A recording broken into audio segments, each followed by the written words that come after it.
Moving యావరేజ్‌తో ఎలా trade చేయాలి? మీకు డైరెక్షన్ కానీ ఏమి తెలియనప్పుడు, లేకపోతే డైరెక్షన్ క్లియర్ ఇండికేషన్ కావాలంటే మూవింగ్ యావరేజ్ తీసుకొని డైరెక్షన్‌తో చేసుకోండి.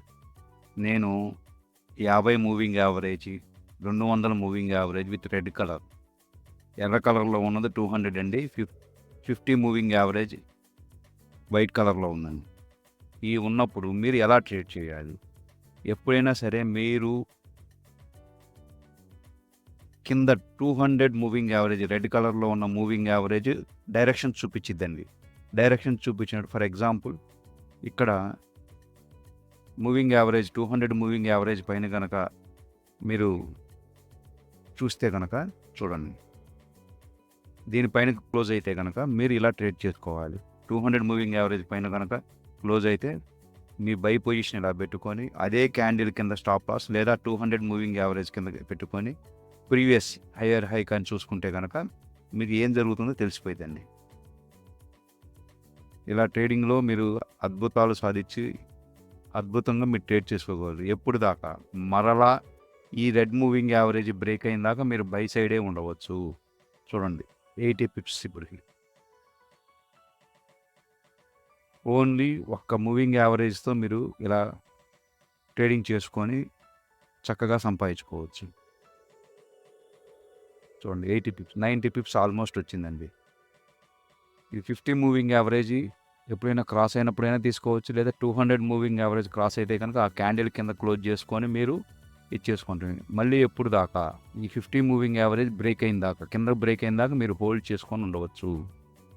అలాగా మీరు ఎన్నిసార్లు అయినా ట్రేడ్ చేసుకుంటూనే ఉండవచ్చు. ఇది అన్ని టైం ఫ్రేమ్ ఇప్పుడు అయిపోయింది కాబట్టి నేను స్టాప్ చేస్తున్నానండి.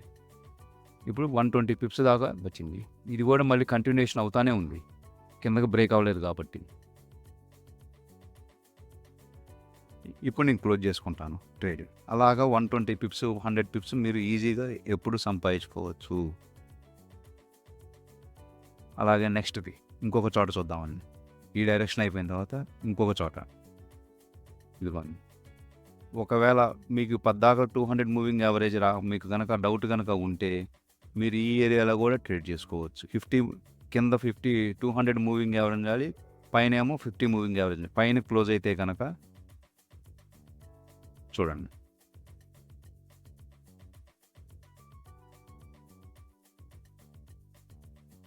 ఈ క్యాండిల్ పైన క్లోజ్ అయిన తర్వాత నేను ట్రేడ్ తీసుకుంటాను. చూసుకోండి, ఇది ఆగిన తర్వాత ఇప్పుడు నేను ఇలా ట్రేడ్ తీసుకుంటాను.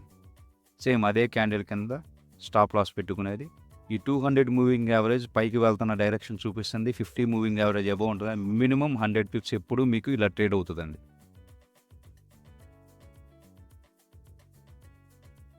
మీరు భయపడకుండా ట్రేడ్ తీసుకోవచ్చు. ఈ మూవింగ్ యావరేజ్ బ్రేక్ అవునంతసేపు మీరు ట్రేడ్లో బై సైడ్ కానీ సెల్ సైడ్ కానీ ఉండవచ్చు. చూడండి, మినిమం 100 పిప్స్ ట్రేడ్లు. ఒక ట్రేడ్ కనుక మీకు వస్తే కనుక మినిమం 50 to 60 100 పిప్స్ అనేది కామన్గా వస్తుందండి. మీరు ఇలా జాగ్రత్తగా ట్రేడ్ తీసుకుంటే కనుక దగ్గరుండి ఆ టైంకి రెస్పాండ్ అయ్యి తీసుకోవాలి. మధ్యలో ఎక్కడా తీసుకోకూడదు.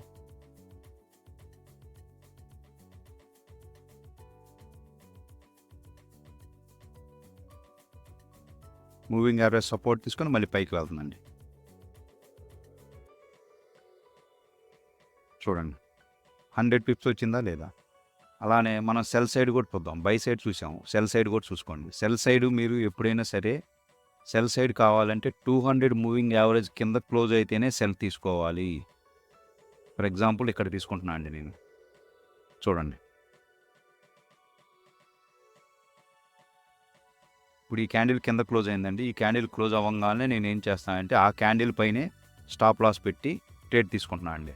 నేను ఇంకేం చేయట్లేదు. ఆ క్యాండిల్ పైన మీ స్ప్రెడ్ ప్రకారం తీసుకొని 100 పిప్స్ టార్గెట్ చేసుకొని ముందుగా పెట్టుకొని మినిమం 100 పిప్స్ అయితే మీకు వచ్చిందండి. చూడండి,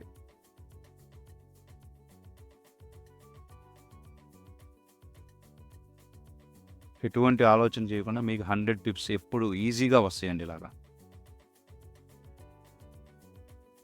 200 మూవింగ్ యావరేజ్ కింద క్లోజ్ అయితేనే ట్రేడ్ తీసుకోవాలి. ఇంకొకటి ఏంటంటే మార్కెట్ కండిషన్‌లో ఉన్నప్పుడు ఈ 50 మూవింగ్ యావరేజ్, 200 మూవింగ్ యావరేజ్ మధ్యలో మీరు ట్రేడ్ తీసుకోవద్దు. అది సైడ్ వేస్ రేంజ్. ఈ రెండిటి మధ్యలో ఉన్నప్పుడు ట్రేడ్ తీసుకునేది సైడ్ వేస్ రేంజ్. మీరు దయచేసి మధ్యలో ఉన్నప్పుడు ట్రేడ్ తీసుకోవద్దు. చూడండి 100 టిప్స్ వచ్చినాయండి. ఇలాగ ప్రతి ట్రేడ్‌లో మీకు చూసుకుంటా ఉండొచ్చండి. మీరు ఇలా ట్రేడ్ చేసుకోవాలి. ఏమైనా డౌట్ ఉంటే కనుక మీరు కాంటాక్ట్ చేయొచ్చు.